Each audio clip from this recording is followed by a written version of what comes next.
Good morning, Lisa. Nice to see you. You want 2 pink? Awesome. Welcome. It's the last day of Hanukkah. We just put up the last 2 candles, and I'm so excited. Okay, here we go. All right, I'm not looking. So Frank Simon has picked one of each. We've got 2 pink from Lisa and 2 of a kind from Christine. Now, Christine, if you want to get a little bit more intense, you might say, do you want 2 pink or 2 purple? That would be really amazing. All right, so we also practice this part of our healthy habits and good manners together. We never chew with our mouth full. Ooh, never. And you don't, wait a minute, I got that wrong. You do chew with your mouth full. Why would you chew with your mouth empty? You don't talk with your mouth full, and you chew with your mouth closed. That's the ticket. Okay, so she wants 2 purple. I love a competition. So we've got really anybody's game here today. Okay, here we go. The first one up is fuchsia or pink. And the next one up is pink. So Lisa Marie, you guessed it. She said 2 pink. And I'm so excited. You're late, but you got it. But you know what? It's nice that you're here. I know you come from a very far distance, so it's nice that you made it this morning. I'd like to know if maybe what we could do is, my stream just started on YouTube. Maybe what we could do for fun is, Lisa, you pick a page, and then for everybody else that participated, Frank and Christine and Ryan, if you each pick one number, it could maybe add up to 1, or we can make it into 1, something fun like that. How's that sound? Okay, Lisa picked 155. So one singular number from the other. Oh, yes, it is a de-alliteration day. And I still haven't done Frank Simon's. I'm so excited, so nervous, and I'm gonna take my vitamins now. I'm going to take my vitamins so that I have all the energy in the world for back-to-back alliterative sentences. Okay, ready? On the count of 3, I'm taking my vitamins. 1, 2, 3.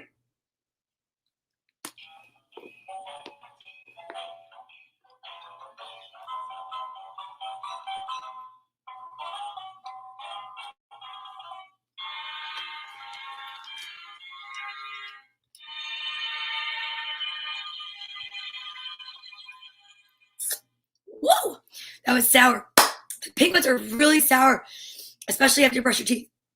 But why not just make a silly face? Just go with it. Oh my goodness gracious. Okay, so Lisa chose page 155. I'm waiting to see what Christine's single number is going to be, even though I think I know what it is. And Frank and Ryan both picked numbers, and it's so funny because their numbers are 1 apart. So we could go to 89 if Christine doesn't put a number, or if she does, then what we can do is add them all together and see what number we get. I'm very excited about this. Okay. So page number 155 from the little yellow book. Let's see what the message is.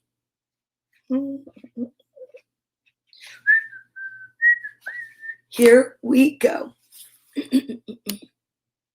An enlightened soul is not one to whom truth has been revealed, but one who has summoned it.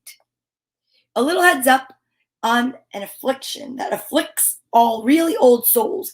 Giving love eventually becomes a much greater need than receiving it. That's so true. Whenever conferring with another, either face to face or across the miles, whether a human being, departed spirit, or sentient tree, always speak to the highest within them.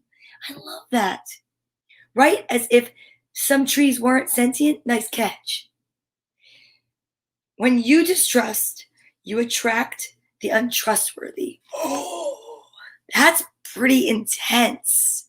Okay, so Christine did not pick a number, so we're going to page 89 for the bonus book. Let's see, not the bonus book, what am I saying?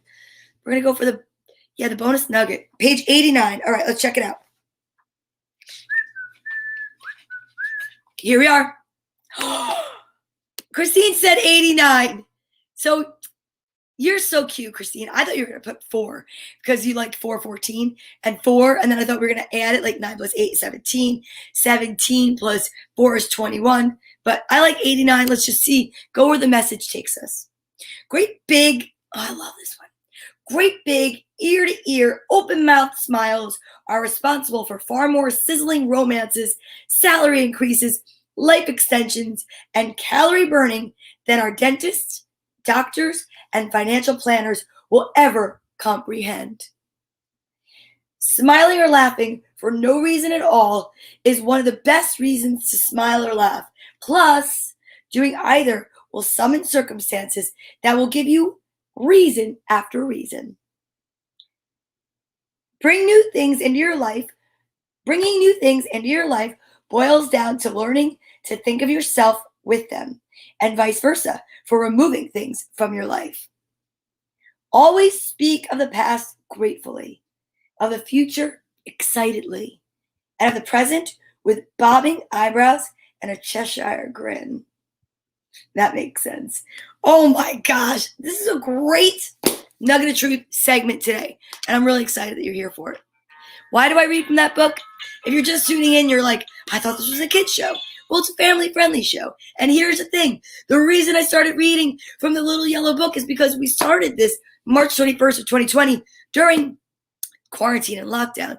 And I knew so many other adults that needed some inspiration, okay? And I knew that a lot of the adults were the ones turning on the computer for the kids. So it just is such an inspirational way to start the day. And who doesn't like a little inspiration in the morning? Wow! What is this? Let's see. Why was 4, 5, and 6 crying? Because 7, 8, 9. 4 plus 4 is 8. 4 plus 1 plus 4 is 9. Oh, so your birthday is 4/14. So wow, that's magical. Hey, good morning, Jim Tomlinson. Nice to see you. California's in the house. Where's everybody from today? We've got California, the United Kingdom. What else? You were born in Cheshire. Whoa. Yes, dad jokes are amongst us. That's okay. Guess what else is here? Alliterative Sentences. Who's ready? I'm so excited. We've got some really fun books today. I'm so pumped. But first, I'm not looking. And man, oh man, I have a feeling this is going to be a really difficult, challenging sentence. I'm so excited, so nervous. Okay. Douglas double dares Donna dramatic dancing during December. Donna doesn't dance during December. Donna does double dutch during December. Douglas displays his pleasure during December because Donna doesn't dance. What? Douglas double dares Donna dramatic dancing during December. Donna doesn't dance during December. Donna does double dutch during December. Douglas displays his pleasure during December because Donna doesn't dance. Douglas double dares Donna dramatic dancing during December. Donna doesn't dance during December. Donna does double dutch during December. Douglas displays his pleasure during December because Donna doesn't dance. I think I might have got it. I don't know. I'm waiting for the officials because honestly, whoa. You're from Transylvania? I love it. Transylvania. All right. Somebody, I need my committee. My committee has to tell me if I got it. My manager, everybody. I want everybody to be like, yes, she did, or no, she didn't. While I'm waiting for the judges, I'm going to get Lisa Marie's sentence up and check it out. Oh, I'm not looking because I'm not. Ooh, green vibrance. I love that. Ooh, I got some crystals in here. Ooh, thanks. So many trinkets. I love it. All right, I think I'm going to go for it. Are you ready? Donica Dash, a delightful, dazzling Dalmatian dog, danced the disco from daybreak to dinner time. Donica Dash, a delightful, dazzling Dalmatian dog, danced the disco from daybreak to dinner time. Donica Dash, a delightful, dazzling Dalmatian dog, danced the disco from daybreak to dinner time. What? If the Jets could only pull out a win like I did, then we would be in good shape. Jets, Jets, Jets. Oh, I stumbled. I paused. So if you would like to consider that a loss, then I shall say, okay, sir. If that is really, you think that stumble really counted for the whole thing? I don't really know. You know what? Here's the thing. Being a good sport while playing with friends is more important than winning. So I will say this. I'm just so grateful that you guys are here and that we're doing this together because it's December. And I am so excited to be excited for story time to continue. And I'm just pumped. So, are you ready? What's next? I know you know. It is called, well, it used to be called social distance buddying time. I can't even talk. Social distance buddy time. But I'm going to tell you right now, it is now called the story time buddy time. And this is Bartholomew. What's the purpose of Bartholomew? Well, a lot. He says hello. When you're feeling down, when you're feeling sad, you're feeling lonely, get yourself a little social distance buddy. Because I did during the pandemic, and now they've all become my story time pals. And here's the thing. Anytime I need a hug, right there. Anytime I need to, I don't know, tell somebody a secret, right here. It's pretty amazing. It's nice to have someone or something to pour yourself into, right? So it's also a great way to share energy and share hugs across the world because together we can elevate the vibration of the global population, one good deed, one kind word at a time. And I'm so excited to do so. So if anyone is celebrating a birthday and they want to let me know, or if anyone is in need of a special, I don't know, wish or request. But other than that, I'm going to say this. I'm going to send love and light and peace and joy and health and happiness and healing out to every single one of you watching. And most importantly today, happy Hanukkah. Happy Hanukkah. And I'm just so happy that everyone's here celebrating together. See now, Cheeky Monkey's blue, which is the color of Hanukkah. And then we also have Elf, who is definitely waiting in the wings for his turn to celebrate the other parts of December. But there's so many other holidays celebrated in December. So stick around for story time and we're going to learn a lot about all of them. All right. Today's going to be an amazing book day. So I'm going to just hurry it up. Here we go. Together, from our heads, our hearts, and our whole beings, we can send out love and light. And you can do that at any time. So if you see somebody that's sad and they're walking around and they just look a little, send them love and light. You know for a fact that you have a friend that maybe, I don't know, lost a pet or a relative. You could send them love and light. If you're the Eagles and you've lost to the Jets today, well, you know what? We can send you love and light. I'm just going to actually send the Jets love and light. Okay, are you ready? Here we go, you guys. Let's do it from your head, your heart, and your whole being. 1, 2, 3.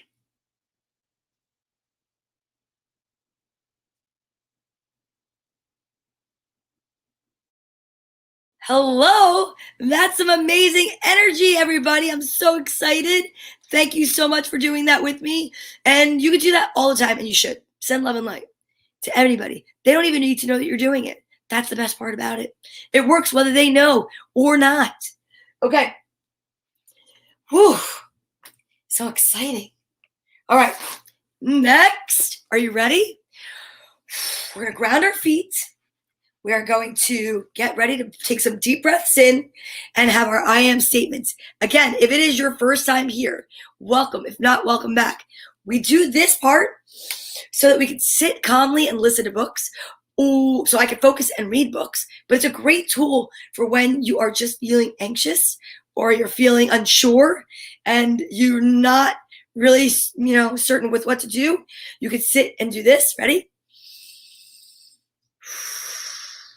If you can't do this, because maybe you're in a meeting or maybe you're at school, but it's just really comforting. And it's a really awesome way to say, oh, I'm pretty awesome. I'm going to send myself some positive words of reinforcement to myself because the world sends you enough of the, you're not good enough. No, we don't want that. That's like junk food. That's calorie-free junk food for your body. Not good for your soul. So we want to feed it really healthy, happy stuff. Ready? I'll show you how. 4 times we do it. Here we go.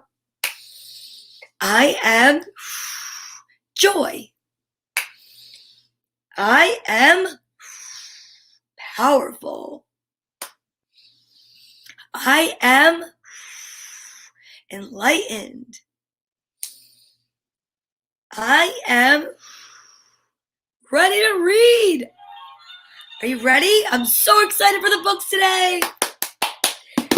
I ordered some new books to talk about Hanukkah, but I also have another book that's very special to me, and it's the first time I'm reading it.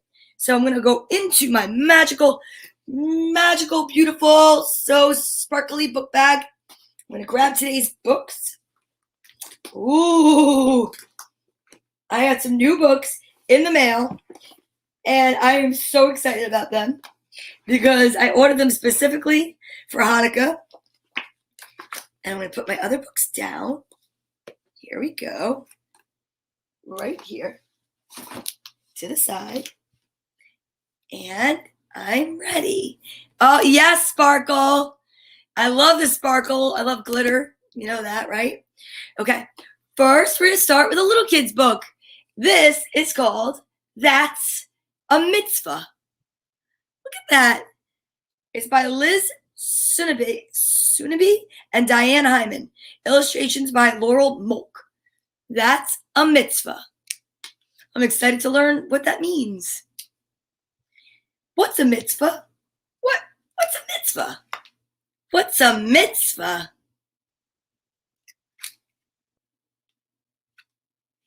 Monkey see, monkey do.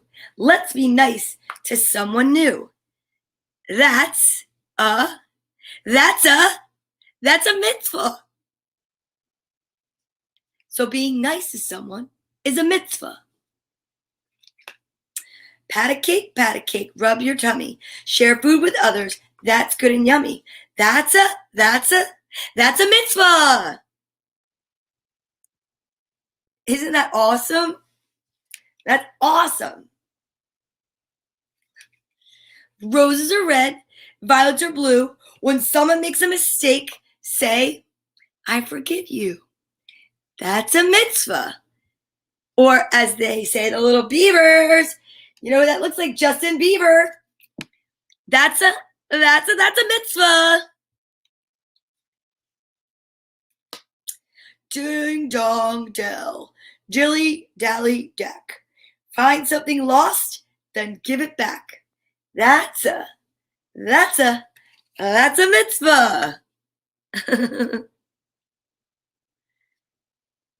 That's pretty fun. Jack be nimble, Jack be quick. Take some time to visit the sick. That's a mitzvah. Aw. Bringing some soup to the lion. Baba white sheep knitting scarves with speed. Remember to help people in need. That's a mitzvah. That's very interesting. Seeing the sheep wearing scarves made out of sheep. Yeah. Eeny, meeny, miny, mo. Family love is good to show. That's a mitzvah. Starlight, star bright. Enjoy Shabbat on Friday night. That's a mitzvah.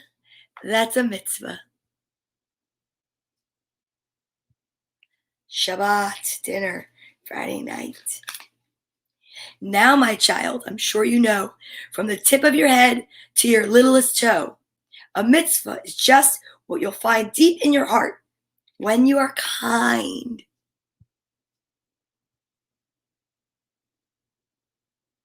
I love this book.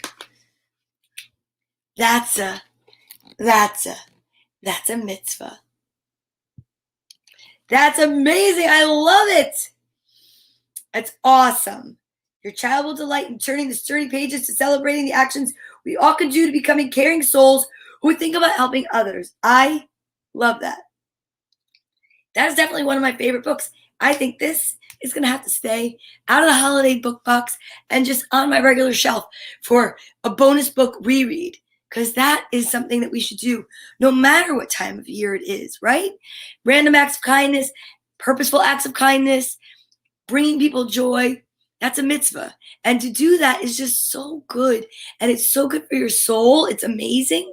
And I had to read this next book because of it. So I'll finish with a Hanukkah book.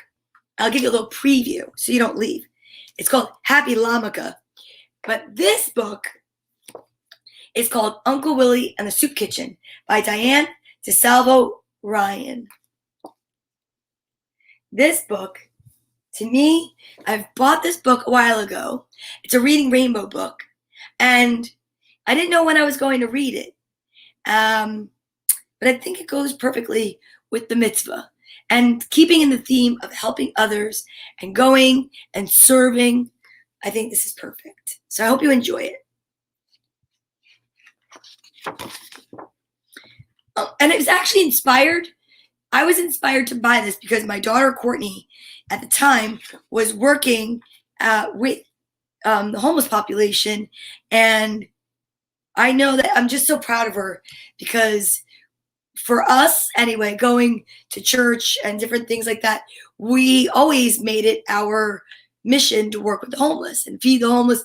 And generally speaking, for Thanksgiving for a very long time, that's what I did.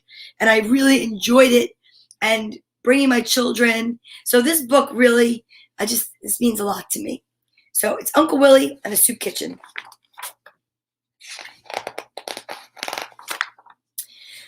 Talk to me, says Uncle Willy when he picks me up from school.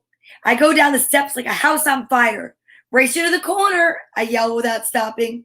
Uncle Willy pretends to wobble his string bean legs. Oh my gosh. Hold on a second. You have to see this picture. Oh my goodness, it's a brand new book. It's a little stiff. Look. I yell without stopping. Uncle Willy pretends to wobble on his string bean legs. He makes me laugh so hard that he gets to the corner before I do. While Mom's at work, Uncle Willy's job is to keep an eye on me. This is fine with me, and it's just fine with Uncle Willy. But during the day when I'm at school, my Uncle Willy has another job. He works at the soup kitchen.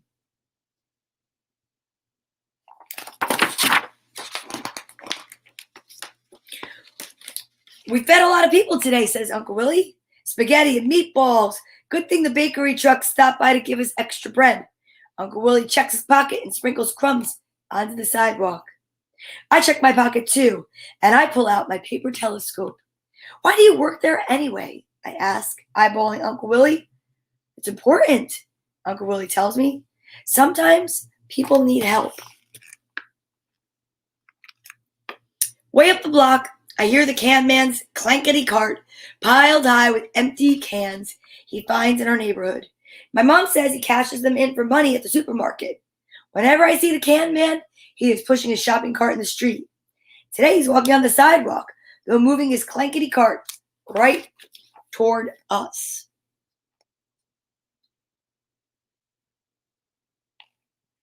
Pretty illustrations.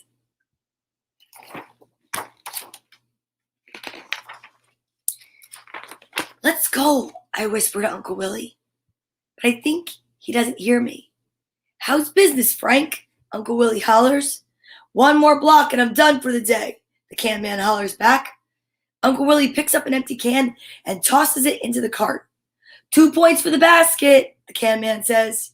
Then he hunches back over his cart to give it one long push. I listen to the sound of those rattly wheels, clankety bump, until they are far, far away.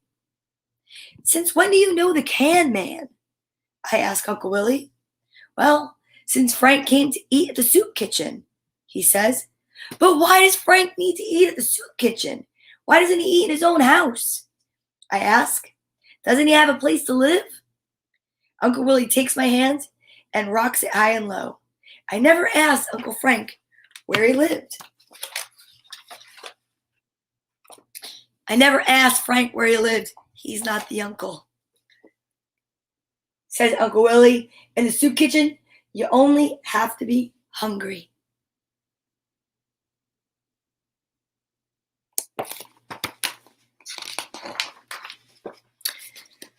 When Mom walks me to school the next morning, I see a woman sleeping on the park bench. She looks lonely, I say. I feel kind of sad when I see her. Mom says there's a lot of lonely people these days. That's why I'm proud of Uncle Willy. He's doing something to help. He's doing something to help. But I wonder what it's like to work inside a soup kitchen. I mean, Uncle Willy goes there almost every single day, and I've never gone with him, not once. Mom hands me my milk money and scoots me up the front steps. Why don't you ask Uncle Willy to take you next Monday? Says Mom. Remember, you have a day off from school.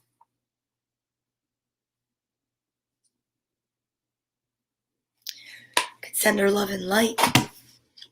Here we go.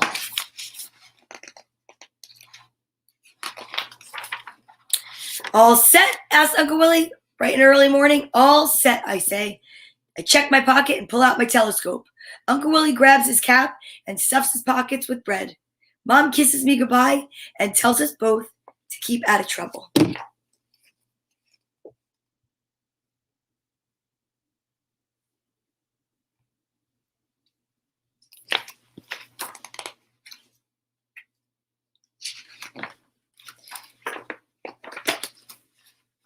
The soup kitchen is not too far from where I live, but it feels like a very long way. We pass my school, we pass the supermarket, the drugstore, the bakery, and the laundry. When we get to Mr. Anthony's meat market, I am dragging my feet. Let's stop and see if Mr. Anthony has anything for us today, says Uncle Willy. Mr. Anthony's door has a bell on it on the top that rings whenever it opens. Hello already, Uncle Willy hollers. Hello yourself, Mr. Anthony says. Have I got something special for you? When Mr. Anthony comes out of the back, he hands Uncle Willy a lumpy brown bag. He gives me a brown bag too. Chicken for the soup. Mr. Anthony tells us. Food for a feast, said Uncle Willy. The little bell rings again when the door closes and I wave goodbye through the big front window.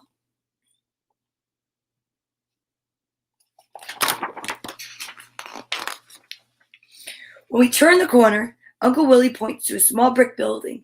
It looks old and kind of run down from the outside. Here we are, he says. A woman opens the big white door. Good morning, Shanta, says Uncle Willy. A very good morning, says Shanta, smiling. You brought us a helper today. I shake Shanta's hand and follow Uncle Willy inside.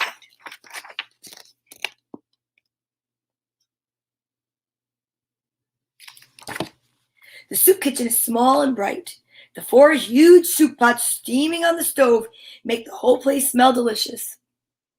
There are posters on the wall that say, have a nice day, and no smoking, please. Look, I say, lunchroom tables, just like my school. But what's with the high chair doing there? Uncle Willy takes my bag and puts it down the table. Well, little children come here too.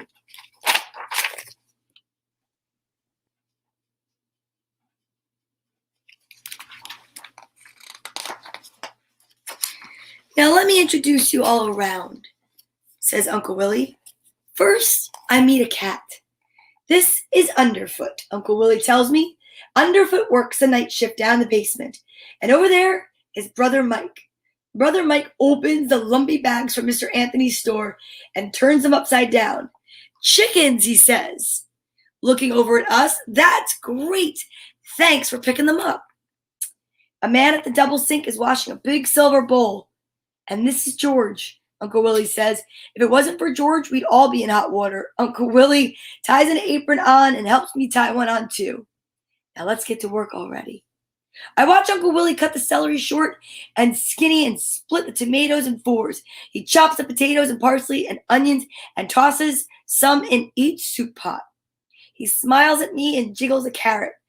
Perfect, Uncle Willy hoots and finishes off the string beans.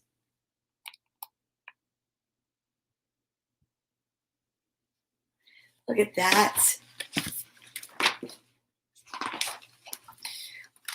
Will you help me sort the fruits and vegetables? Shanta asks. The market gave us so much fruit that we can make a salad today. I separate the fruit and put it in the sink to wash. While Shanta slices, I mix the fruit inside the big silver bowl with a wooden spoon. Everything comes extra big around here. George walks over from the sink and opens a really big can of peanuts. He says he wouldn't mind one bit if he had some extra help. I put one big bowl of peanuts, one big plate of sliced cheese, and one big dish of butter, and two big baskets of bread on every lunchroom table.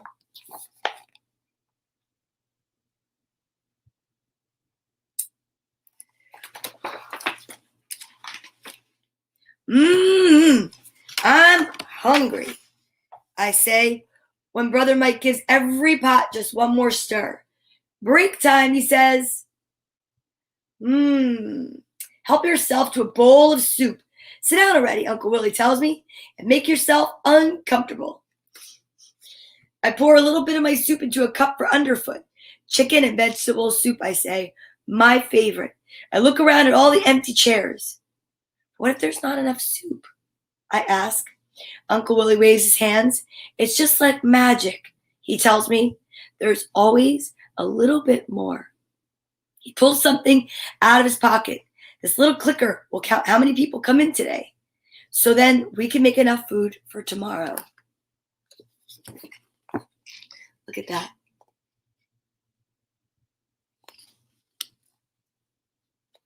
So important. When I'm finished eating, I peek outside and I see a long line of people from the soup kitchen door to the corner. I used to be out there on those lines, says George, but now I'm in here helping. I stare out the window and reach for Uncle Willy. Are all those people homeless? I whisper. Is George homeless too?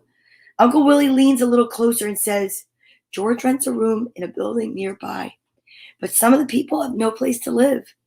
If they're here, they're hungry. And we're here to help fill up the bowls. Good morning, Daria, my friend.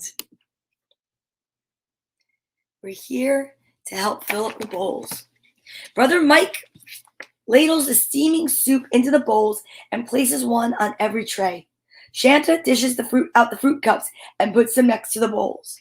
When the first trays are ready with soup and fruit, Uncle Willy yells, lunchtime!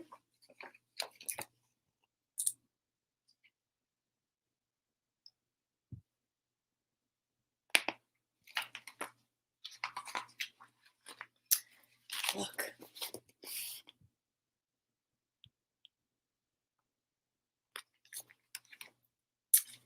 We let the big white door swing open and the first few people rush in at once. The soup is nice and hot, right from the pot, hollers Uncle Willy. He says hello to just about everyone who comes in. And how are you, Double Jim? Asks Uncle Willy. Double Jim points to his belly and laughs. Twice as hungry and 2 times as big, he says. There are so many people pushing in at once I can't see inside anymore. Some of the guests try to shake my hand, but I stand stiffly against the door. He's got the day off from school, announces Uncle Willy, keeping his hand on my shoulder. So he came by to see where I work.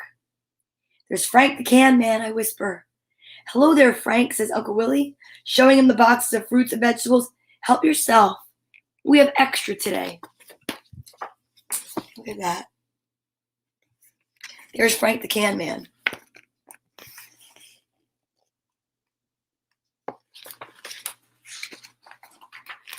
In no time, the soup kitchen is full. Shanta fills up the fruit cups one after the other while Brother Mike fills up the bowls. All of a sudden, it sounds to me as if everyone's talking at once. People go up to the counter and say, this soup is great. Can I have seconds? You gave her more chicken than you gave me, but I was first in line. We need more bread on our table, please. We want more butter on ours, more cheese on ours.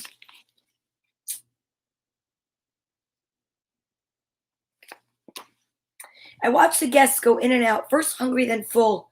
First hungry, then full. Come on in, calls Uncle Willy. George is walking back and forth. He picks up the dirty dishes from the counter and carries them back to the sink. I can hear the soup spoons going clink, clink, clink, clink, clink.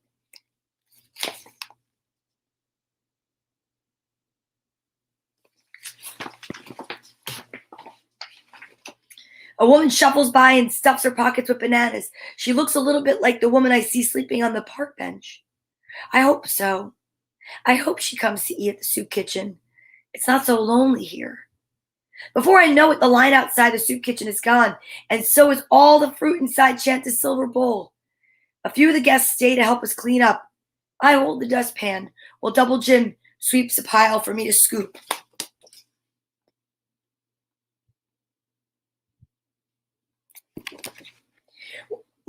Excuse me.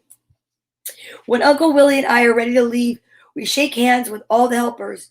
Brother Mike pushes open the big front door. Come again anytime, he says. We can always use the extra help.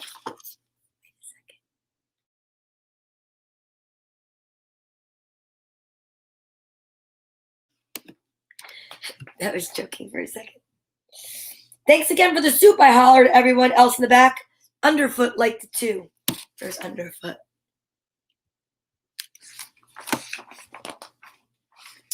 On the way home, Uncle Willy shows me the counter. We fed 121 people today, he tells me. That's a lot of citizens. I pull my paper telescope out of my pocket and eyeball Uncle Willy. Uncle Willy looks like one big smile. Laughing, he picks up an empty can and hands it to me. I take the can and I head for the trash. I turn, I fake, I jump, I shoot. Talk to me, says Uncle Willy, and he hoots as I score 2 more points for the basket.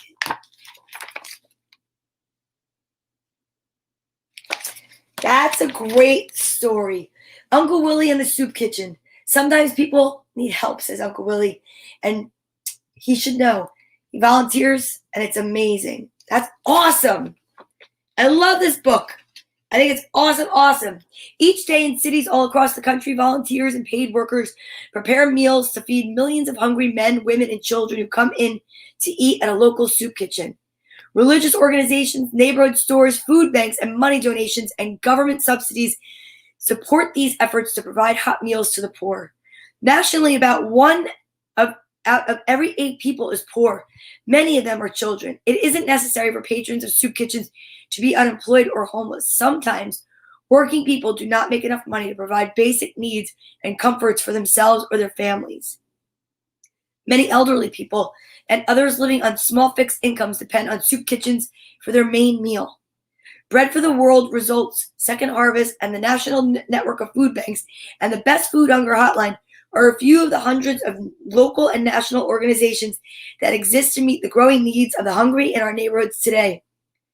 Charles Punch Woods, Executive Director, Community Food Bank, Inc., South Tucson, Arizona. He wrote that forward. I know locally there's so many. There's the Nutley Red Cross, and then there's Tina. I know it's Tony's Soup Kitchen. I want to say Tina and Tony. That's my neighbors. But it's Tony's Soup Kitchen in Montclair. So if you have an opportunity to share anything extra that you have, I mean, it's a mitzvah. That's what that is. And today on the last day of Hanukkah, with our last book in hand, it's really important to talk about a mitzvah. And it's an act of kindness. And we can all be kind. And we can all, it's so good just to help people, even if it's just a kind word. Maybe you yourself don't have much to share when it comes to extra or abundance. But there's always an abundance of love and energy, and you can just send that at any time. I'm telling you, together we can elevate the vibration of the global population. Even if we can't feed everyone actual food, we can feed everyone spiritually. So just remember that and try that every day with me. Right here, Happy Hanukkah. I couldn't wait to see what this book had in store by Laura Gall, illustrated by Lydia Nichols. Whenever there's a book with a jacket, take the jacket off, invite the book in, and then return the jacket when you're finished. All right, I'm so excited. And today's letter is T for dreidel. Pretty cool, right? Candles to light, more every night.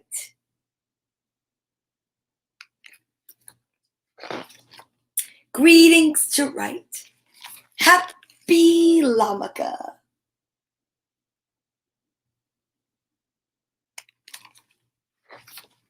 Dreidels to spin, pennies to win.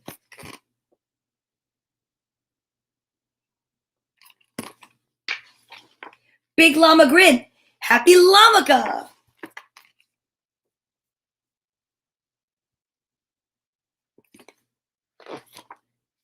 latkes to fry, ribbons to tie.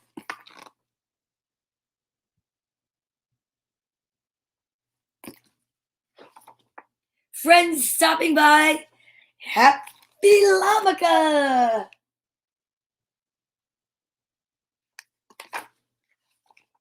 Singing so sweet, donuts to eat. I want some jelly donuts. I think they're called sufkayed. I have to look in the book. Gelt for a treat. Happy Hanukkah. Snow cold and white. Window is bright.